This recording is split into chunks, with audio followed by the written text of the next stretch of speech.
Unit 6, Bonds, Lecture 5, Valuation, Part D.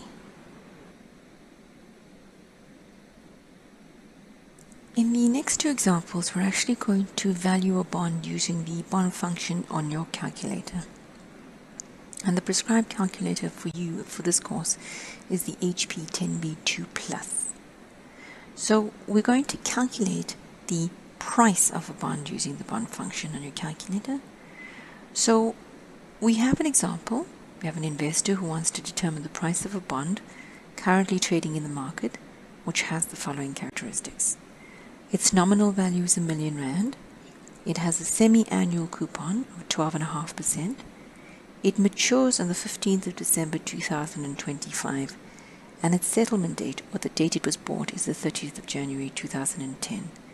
It has a yield to maturity of 14.25%, and we need to calculate the price. We're now going to go through in some detail how you would use your financial calculator to calculate the value of a bond using your bond function. So the first thing we're going to do is ensure that your calculator is using the South African Day Convention of D.MY, that's day, month, year.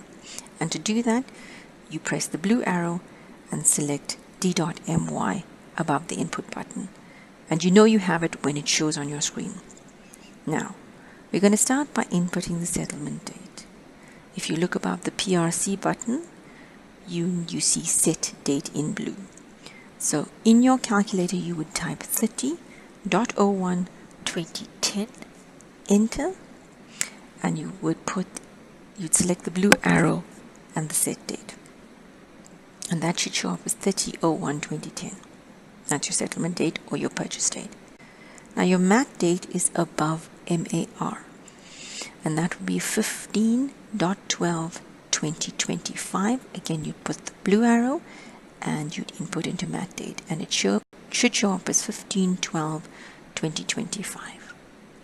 Now the next inputs are all going to be input percentages.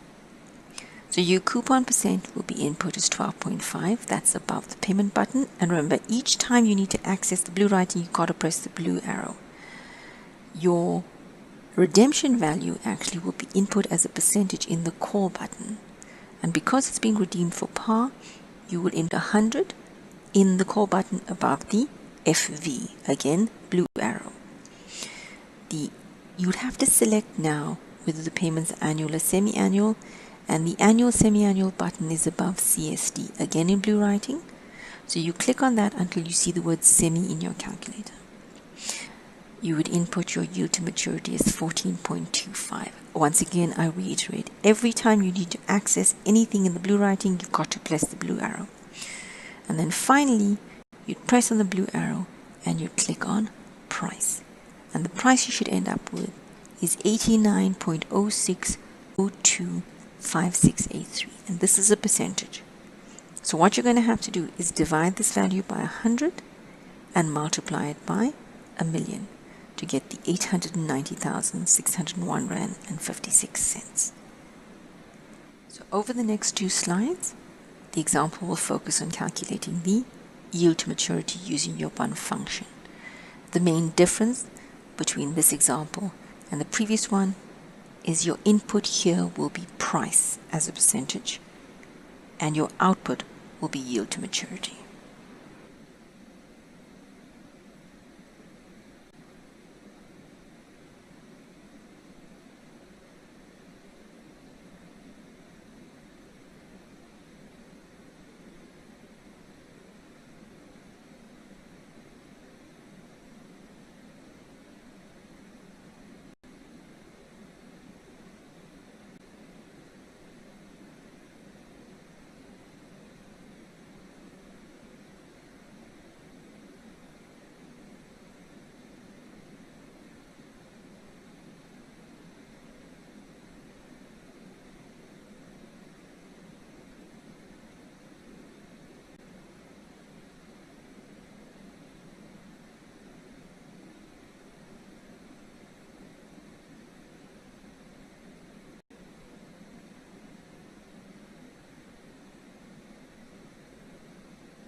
We're now going to look at the valuation of a bond that is sold between coupon dates. If a bond is sold immediately after an investor receives a coupon, then it is sold for its clean price, because the investor would have received the coupon he's entitled to, and when it sells it on, the new investor will receive the next coupon. However, if a bond is sold between coupon dates, then part of that coupon accrues to the seller and part of the coupon accrues to the buyer. And the buyer needs to pay the seller that accrued interest as part of the selling price. So the selling price, which is referred to as the full or dirty price, includes the price up to the last coupon date plus any accrued interest up to that point.